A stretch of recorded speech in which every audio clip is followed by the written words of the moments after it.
Here we have Dr. Awele Elumelu, exclusive here on Channel Television, trustee of the Tony Elumelu Foundation, and of course a member of the Gavi Alliance, Vaccine Alliance, and also a CEO at Alpha Medical Services. She's a physician by profession, but of course she's also into the entrepreneurship for Africa. Let's continue the conversation. So what is going to be a little bit different about the 2018 TEF program? So first of all, let me say that the 2018 program is taking place on Thursday, the 25th of October at the Federal Palace Hotel. So what is going to be a bit different about this is, first of all, it's the largest we've ever had. We're expecting up to 5,000 entrepreneurs. This is in addition to the entire entrepreneurial ecosystem. We have global African leaders. We have global investors. So we have all this. We're expecting all this at the venue next on the 25th of October. But in addition to this, we're launching what we call the TEF Connect. And what this is the world's largest digital platform for entrepreneurs. On this, we will be able to connect entrepreneurs, global African entrepreneurs globally, connect them. They have the opportunity to network, to exchange ideas, to do business.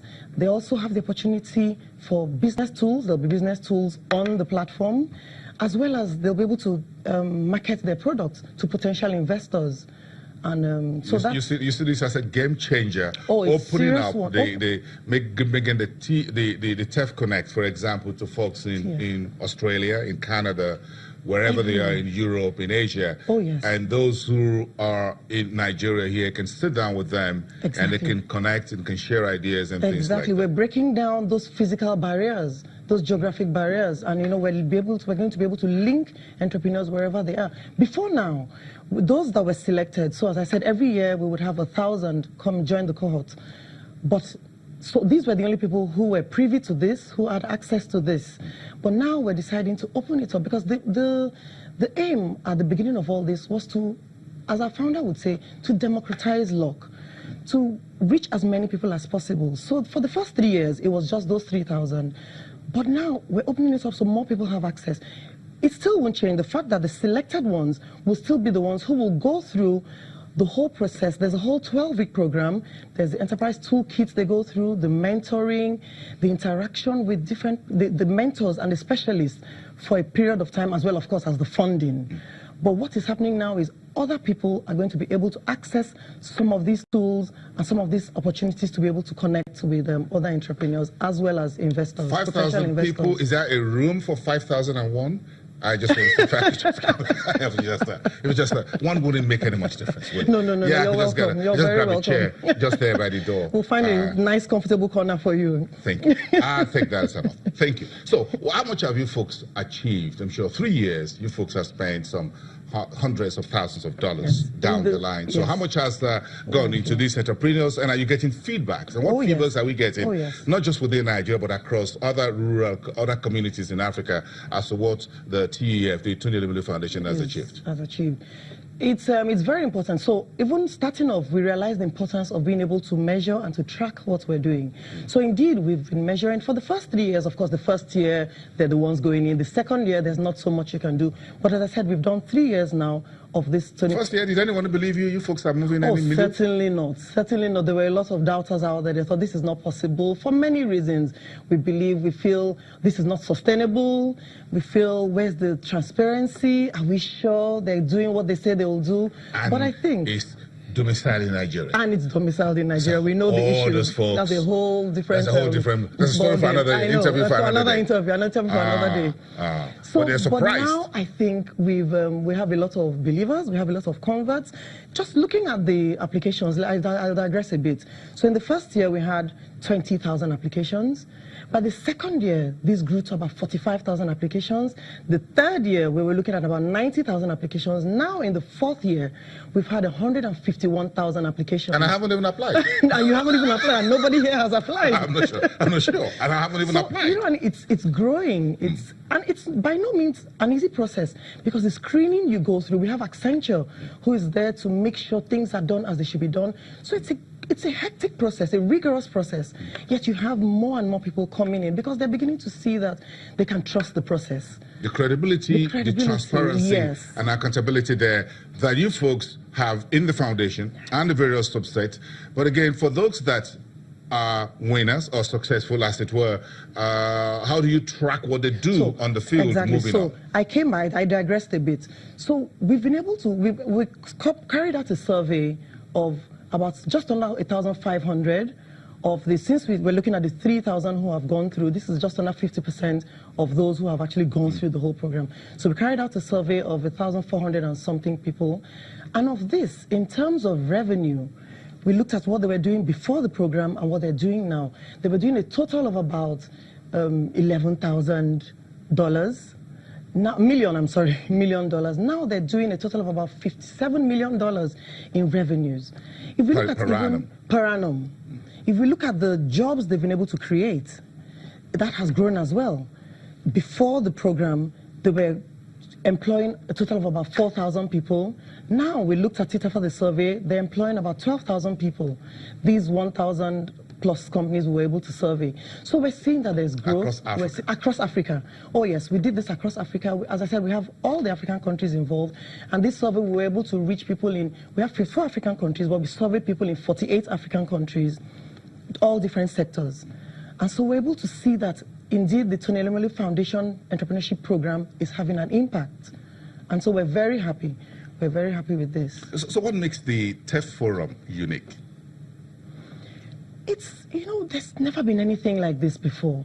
It's just that convening, that ability to bring together so much under one roof, that opportunity for the entrepreneurs to come together, to network, as I said, to break down those barriers, because this is entrepreneurs from all countries in Africa. It's that ability to bring also the leaders. We're able to bring in the leaders so that the leaders can hear, exchange ideas with the entrepreneurs, because we know that even as much as we say it's the private sector that will unleash these potentials, we need the government. We need the government to create the enabling environment. We need the government, you know, to be able to make it easier for these entrepreneurs to thrive in their businesses. So in these fora, we have leaders. We've had previously the president of Sierra Leone. We've had our President Olusegun Obasanjo. We've had our Vice President, President Professor Shibajo. And this year, we're expecting, and we're having and receiving the President of Kenya, President Uhuru Kenyatta, the President of Ghana as well, President Nana Akufo-Addo. And so we bring them together, as well as all the potential investors. So that's what makes this special. Are any of these African leaders trying to take this idea or copy it? Perhaps they said, Tony, would you like to sell this to us? Oh, yes. So earlier, this was about 2-3 years ago, we had a lot of interactions with the Rwandan government. And by interacting with them, they've been able to improve, or how do I describe it? So you can, it takes, for register a company and start up a business, they've improved it to such an extent that it takes just 6 hours to actually go through that process. And this is from interacting with them, from discussing, from setting up innovative ideas. They've been able to do this. We've also we know that even in Ghana, they have processes where the government has made it such that they have platforms where they're able to educate entrepreneurs. And in Uganda, they even have processes where they can expose them to funding, provide funding advice for them. So we continue to interact with... It's kind of a copy in what the TEF is doing.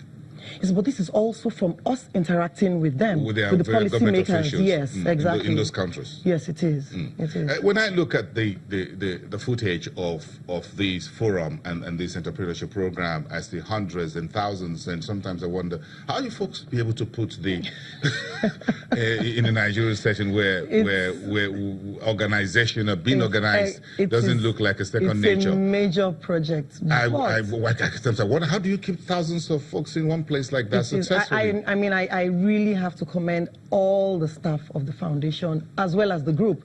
So we have to, the staff of the foundation, it's a major orchestra, so to speak. It has to be properly coordinated well, or it is. And then they bring in the foundation members, the staff, have to bring in all the members of the group. As I said, we're a big group in different sectors. So we bring in all the members of the group to help to deliver as seamlessly as possible this feat, because it is a major feat. No, it is a major feat when I see the entire program, except for FIFA World Cup and things like that, or the EPL, for example. It's almost always difficult to keep. And you have foreigners who are coming in. We haven't heard any reports of any one of them missing or whatever, any problem with any one of them. It comes easy, go easy. They come in and get their program every year. So we haven't seen that in the news. So I monitor the news. So I think the organization behind it is also something that folks outside there should understand, that being organized is also a form of success. If you're not organized, because now you're dealing with data, isn't it? Oh, yes. Put all this data together. Oh, yes. Thousands of people. Thousands of people. Thousands. We have up to 300,000 entrepreneurs in our database right now as we speak, and it's growing every day, because once we collect the data, we have a department that's just responsible for coordinating data, and of course an alumni. So we make sure we collect all this data. Everybody who applies, we make sure we collect the data. We're in touch with them. Those who have been through the system, we're in touch. It's a whole program. It takes a lot. It takes a lot of investment, both financial and even manpower. And we have to have the dedicated staff to be able to do this. So thankfully, we do have. We've been lucky. What's the future of the Tony Elumelu Foundation and the various programs? One question: are you thinking of any point in time, any one of them being spin off to be listed on a stock exchange, wherever, maybe Hazel? We're thinking about. We're thinking about a number of things, and we will. Yes, you will hear about them when we. So, at the end of 5 years, what do you think the report sheet will look like? What's the target? And I'm sure you set the target from year one. So you're looking at a 5-year program. So what do you think? Do you think at the speed of which you're going, 1, 2, 3, 4 editions, by the 5th edition, you should have met the benchmark you set for yourself? We believe we're on course. We're on course to achieving this. And as I said, the target was to, even at the end of the 10 years, have the $100 billion investment revenues generated across Africa. And in our tracking of this, we believe we're on course. By the time we do our midterm reviews, we're sure that we will see that we're actually on course to achieving this. The jobs we believe we will generate, and as well as the revenues we believe we will generate across this. I know you folks talk initially about $100 million. Will you be looking at $100 billion? Yes. Really? That's a whole lot of money. It's a lot of money. $100 billion, you're talking about a quarter of Nigeria's GDP. This is Africa. Oh, yeah, I remember. You folks, Africa. Yes, I know. $100 billion is a drop in the ocean. Exactly. Even if it's a drop in the desert. In the desert. It's a grain of sand in the desert. It's a grain of sand in Africa's desert. It's nice to have you here. But finally, back in the world of medicine. About how do you think we can ramp up on our healthcare investments in the country, on the government side, maybe on the policy side, on actions that you think we need to take a look at very quickly? So for the government, so again, it's government and it's private sector. So for the government, we believe there have been little steps in. I will actually have to appreciate what has been done so far in healthcare. So far, we know that just a few months ago, or well, I call it a few weeks ago, we had what we've been looking for, of having that 1% of basically of our GDP. Exactly. Yes. Yes, being. So you think we can raise that significantly?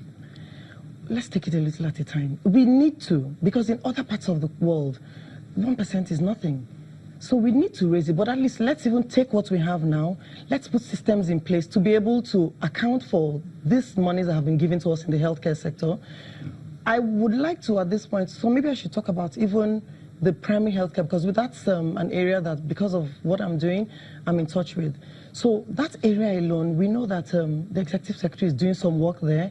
He's trying to change things, because if we don't get the primary healthcare right, we won't get anything else right. I'm going to look at I'm going to tell my producer we're going to look at the World Health Day, the next one. Okay. And that's the way we're going to talk about the basic healthcare. Okay. We hope you're going to be here. That's what we call booking it in advance. Okay, no problem. We have enough notice. Thank you very much. Thank you very much. Congratulations for all that you and your team are doing at the Tony Elumelu Foundation. Thank you.